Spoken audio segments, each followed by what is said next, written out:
Hello and welcome to this PEV update for September.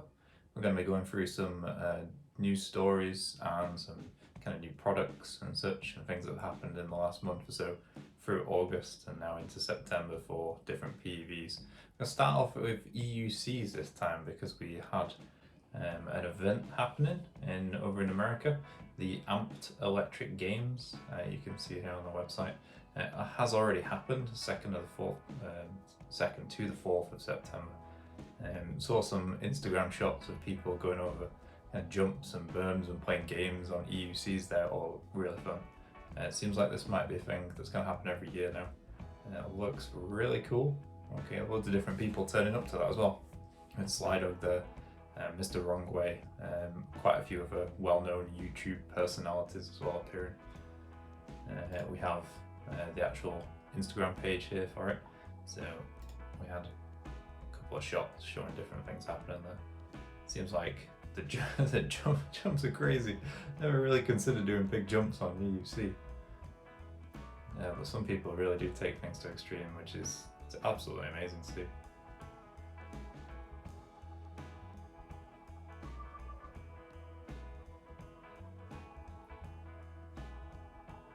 And in that last shot there, it was showing someone who was this man. I'm not entirely sure how you pronounce this gent's name.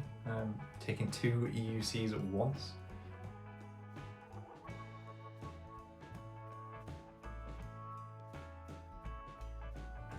Also on the EUC front, we've got quite a few new products on the horizon.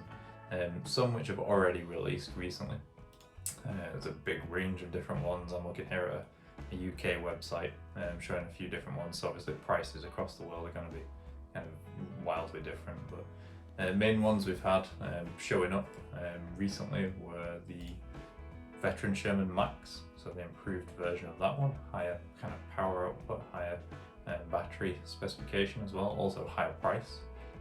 In the UK, £3,300. These are getting expensive, aren't they? They are pretty fantastic.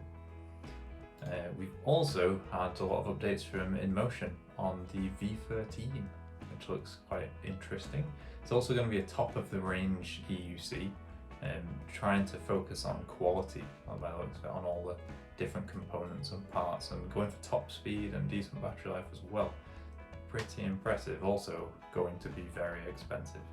Again, there's some Instagram shots here, some videos showing some of the suspension that's been placed into this, showing people using it, different weights of people on there as well, showing it's quite a versatile one.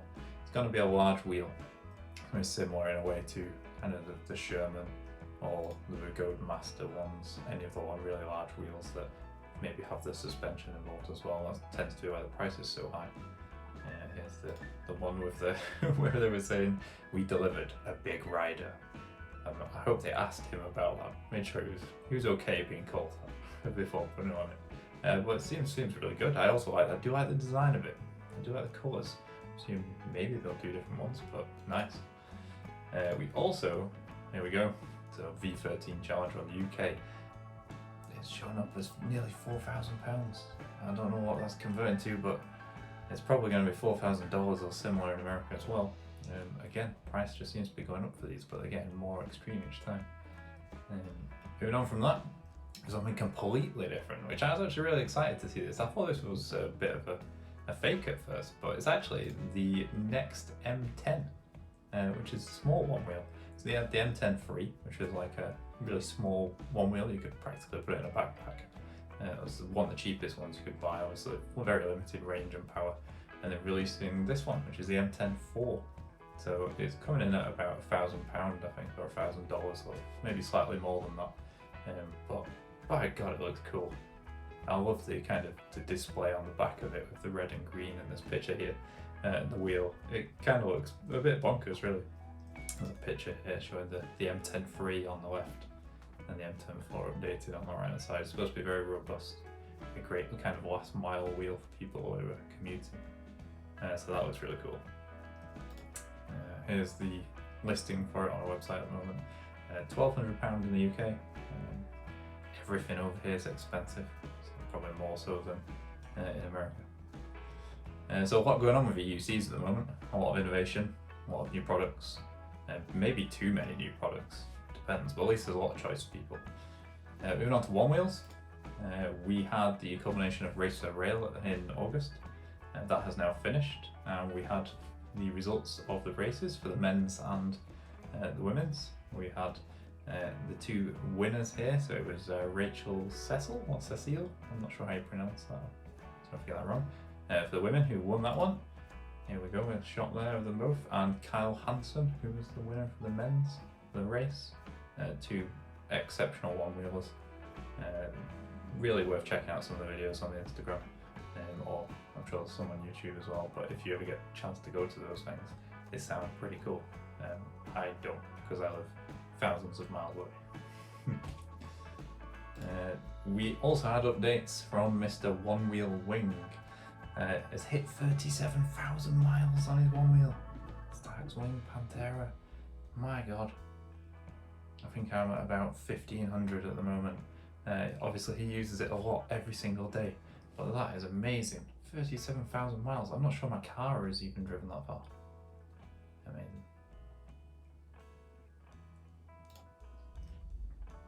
Also on the one wheel front, we had podcast, Surrender. He's a kind of well-known one-wheeler, really into the sport for many years.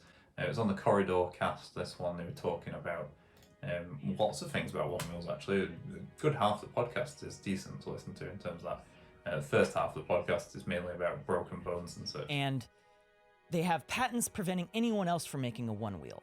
The EUC market, the electric unicycle market, there isn't like that sort of patent for it, and so because of that, there's a bunch of companies.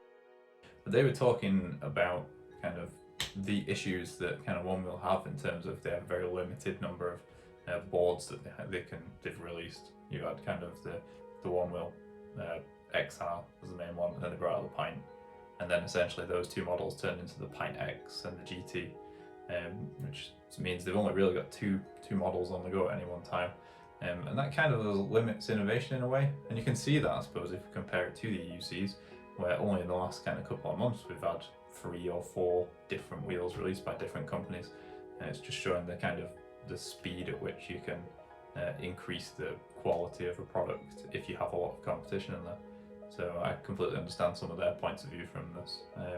I suppose in EUCs and e-scooters, there's so many different ones getting released now. You really have to delve deep to decide kind of which are good. You have to read reviews and things, make sure you're getting the right ones. At least with one wheels, I suppose you do see like enough people talking about them that you know either the Pint X or the GT is gonna be the one for you if you do decide to buy one. And if buying one from Future Motion as a company is not your thing, then we also have Mr. Surfdado.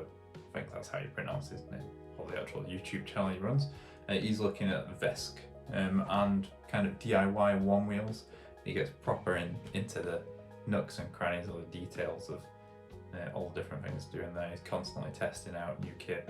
There's a couple of videos on his channel recently, the CSO, which you get from Chai Battery Systems, and also talking about kind of new motors and things.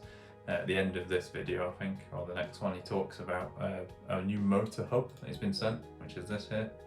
This is by Fungineers, so it's to a version or a kind of not made by Future Motion one-wheel motor. So he's going to be looking in a future video about testing that out. It should be really exciting to see, because the kind of DIY build of these could then start to progress the kind of one-wheel support a bit further forward maybe. So exciting. On the e-scooter front, didn't find too much going on this time. Unfortunately, some of it was negative. I did see this, which I thought was quite fun. Kind of epitomizes some of e-scooters from what I can see, which is everything's the bells and whistles. Everything's becoming like lights and multiple speedometers and dual motors, and there's just so much going on with them now. It's almost like they're becoming like motorbikes or something. So they're getting proper crazy. Now the good thing obviously of e-scooters is there's still a massive range of them, so you can buy simple basic ones, but like this Instagram video here, which just caught my attention, just seems to have absolutely everything attached to it. And obviously these vehicles do go up to multiple £1,000s as well, depending on how much you're kind of willing to spend on them. Unfortunately, finishing off with a kind of a negative, and probably cautionary tale, I suppose. Notice this thing, which was about high-rise fire caused by e-bikes, and it also kind of mentions the fire service talking about e-scooters as well. Anything with a kind of lithium-ion battery in it obviously does have the potential to set fires, and they are their own fuel source, so we do need to be kind of careful of that. It does go into detail saying that the main problem that they've noticed is kind of unregulated chargers and unregulated batteries, like ones that aren't produced in proper sold products as such. So I read through the information on this about a really unfortunate fire in a kind of block of flats that was fortunately put under control, involving a lithium-ion battery, which got me a bit concerned. But then it turns out that most of it is linked to kind of this news story as well, which is dangerous e-bike chargers found on Amazon and eBay. I did my own search on this, and it turns out you can pretty much just purchase kind of kits and such, all this DIY stuff yourself so easily. Probably most of it unregulated, untested, really not going to be quality assured in any way. So at least you know when you're buying them from kind of a reputable company that you're probably going to get away with, well, you're going to assume that everything's going to be safe.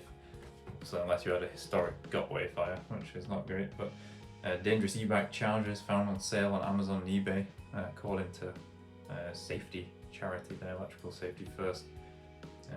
People, I'd say, just be really careful if you're going to do DIY kits or something. And if you are going to do things like that, and even if you just own a Onewheel EUC or e-scooter, certainly consider storing it somewhere that's not near people, and especially when it's charging as well.